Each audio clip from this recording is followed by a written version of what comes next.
दोस्तों, आप लोगों के सामने मैं एक ऐसा वीडियो लेके आ रहा हूं जो आजकल की काफ़ी कॉमन समस्या आ रही है।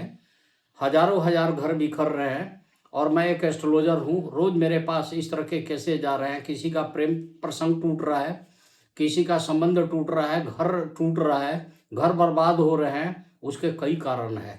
एक तो थर्ड एंट्री आ जा रही है पति पत्नी के बीच में, वो बहुत गलत है। कई लोग लिविंग रिलेशन में रह रहे हैं, बाद में उनका संबंध काफ़ी खराब हो जा रहा है, वो संबंध टूट जा रहे हैं। शादी होने के बाद तलाक का केसेस कोर्ट में बढ़ती जा रही हैं। आमतौर पर मैं जब जन्म कुंडली देखता हूं तो मैं देखते ही निकाल देता हूं कि प्रीत विमर्दन दोष है, कि प्रीत विच्छेदन दोष है, या आपके जीवन साथी के पार्टनर के घर में पापी ग्रह की ज़्यादा बहुतायत मात्रा की पावर है, या उसकी कुदृष्टि है, या ये संबंध नहीं टिकेगा। ये मैं करते रहता हूँ, सारा दिन मेरा यही काम है। और सबसे ज़्यादा देखिए, इंडिया में पहले कम था, अब विदेशों से केसेज बहुत ज़्यादा आ रहे हैं मेरे पास। खासकर देखिए कि अमेरिका वगैरह और कनाडा जैसे जगह से भी खूब आ रहे हैं, और थोड़े नहीं बहुत आ रहे हैं। अब इंडिया की भी संख्या बहुत बढ़ गई है। मतलब दिन भर में मेरे पास अगर 15 फैमिली की कुंडली आती है, 15 आदमी का, जिसमें तो 2 या 3 केसेज सिर्फ तलाक का, या संबंध विच्छेदन का, या संबंध टूटने का, मनाने का, कैसे किया जाए, सिर्फ ये केस होता है। मैं आपको एक चीज बताऊं, जिस आदमी के जन्म कुंडली में सूर्य के साथ शुक्र बढ़ जाता है तो क्रूर एक इस तरह की संभावना बन जाती है कि वो संबंध विच्छेदन हो जाती है। कई बार शुक्र के साथ राहु का संबंध बन गया तो भी ऐसा ही है, विच्छेदन हो जाता है। गुरु चंडाल दोष लगा है तो 7वें भाव में पाप ग्रह आ गए तो है। अब मैं बहुत आसान उपाय बता रहा हूं आपको। ऐसे लोगों को शुक्रवार को लक्ष्मी जी को खीर का भोग लगाना चाहिए, वहां कपूर जला के प्रार्थना करनी चाहिए संबंध बचाने के लिए। और सूर्य को जल, अगर एस्ट्रोलॉजर लिखते हैं तो जल दें, या नहीं लिखते हैं तो संडे में गुड़ और गेहूं गाय को जरूर खिलाना चाहिए। ये संबंध को बनाता है। अगर राहु का संबंध बिगड़ रहा है तो राहु का उपाय आप कीजिए। जैसे हम लोग बोलते हैं कि टॉयलेट में नील डालिए, बुधवार और शनिवार के इवनिंग आवर में नीला कपड़ा कम कर दीजिए, मीन्स ब्लू कलर का कपड़ा कम कर दीजिए। ये करिए। काली चींटियों को पंजरी, कुत्ते को मीठी बिस्कुट, जरूरत पड़े तो भैरवनाथ को प्रसाद चढ़ाई जाती है। आमतौर पर भैरव जी को लोग दारू चढ़ाते हैं, अगर जो जाके चढ़ा सकता है ठीक है।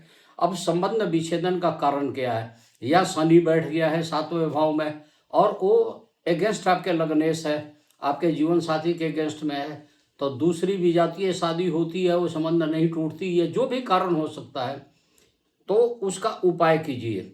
और मैं करूँगा, जो आदमी हनुमान चालीसा नियमित रूप से पढ़ता है तो पेशेंस लेवल बढ़ जाती है, बुराइयां मिलने के चांसेस कम होते हैं, संबंध टूटने के संबंध कम होते हैं। लेकिन शुक्र ग्रह को, बृहस्पति ग्रह को, राहु को, केतु को, शनि को, इसके अलावा मंगली और नॉन मंगली का भी काफ़ी चक्कर है जीवन साथी, क्योंकि मंगल भी घर को उजाड़ देगा। अगर मंगली, एक जीवन साथी मंगली हो, एक न मंगली हो, तो बहुत दिक्कत आती है।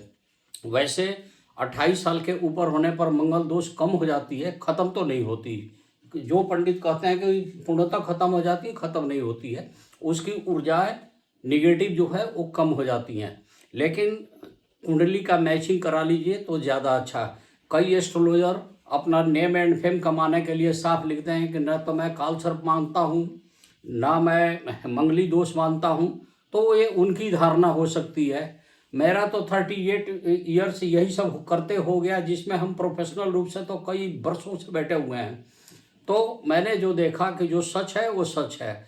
कई हजार साल पहले ऋषि मुनियों ने जो थ्योरी बना दी थी, जो ज्योतिष में लिख दी, वो आज भी सही है। लेकिन इस घर को बचाना है, आपके संबंध को बचा, आपके साथ किसी का खूब बढ़िया रिलेशन हो, कोई जरूरी नहीं है कि मेल फीमेल का ही चक्कर हो। आपके भाईचारे में भी कमी हो सकती है, पड़ोसी से भी बिगड़ सकती है, आपके भाई बंधु में भी बिगड़ सकती है, आपके कलीग के साथ भी बिगड़ सकती है। अगर आपके कुंडली में संबंध विच्छेदन योग है तो उसका उपाय जरूर कर लेना चाहिए। अननेसेसरी आपको परेशानी आएगी, और इतनी परेशानी आएगी जो आपने कभी सोचा भी नहीं होगा। दुश्मन कौन बनता है? जो पहले कल तक हितैषी था, बाद में वही दुश्मन बन जाता है। तो इसका सारा चीज ज्योतिष में उपाय है, इसका उपाय कीजिए। आपके आसपास कोई भी एस्ट्रोलॉजर हो, आप उनको कुंडली चेक कराइए, उसमें देखिए। अगर आपका शादी टूट रही है, आप शादी बचाना चाहते हैं, तो आप मेरे से भी कंसल्ट कर सकते हैं, कोई दिक्कत नहीं है। अगर आपके कोर्ट कचहरी का मामला आ गया है, तलाक का मामला है, फाइनल होने जा रहा है, तो भी कुछ बिगड़ा नहीं है, रास्ता शायद निकल जाए।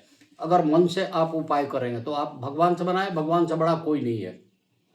रूट कॉज को पकड़िए और उसका उपाय कीजिए, और जो कुछ उनका दान दक्षिणा जो बनता है उस ग्रह का वो कर दीजिए। आपका संबंध ठीक हो सकता है, खराब नहीं होगा। कई बार कई लोग आज के डेट में भी हैं जिन्हें ये पता नहीं है कि आने वाले 2 साल में, 3 साल में, 5 साल में, 10 साल में उनकी संबंध टूट जाएगी। वो आज स्मूथली चल रहे हैं, लेकिन अलर्ट मैं कर रहा हूँ कि एक बार कुंडली जरूर जांच कर लीजिए, उसको दिखा लीजिए, कर लीजिए। संबंध विच्छेदन योग न हो, अंगारक दोष न हो, गुरु चंडाल दोष न हो, पापी ग्रह का 7वां भाव जीवन साथी के घर पर कोई कुप्रभाव न हो, ऐसा कीजिए। और हनुमान चालीसा अगर पढ़ते हैं तो हनुमान जी की कृपा से सारे चीज सही हो जाएगा, बहुत कुछ सही होगा। लेकिन सिर्फ हनुमान चालीसा पढ़ के सोचे कि कर दे तो भी अच्छी बात नहीं होगी। उस पार्टिकुलर ग्रह का उपाय कीजिए, आपका सही होगा। बाकी सब हनुमान जी के ऊपर छोड़िए और प्रेम से बोलिए जय श्री राम, जय हनुमान जी।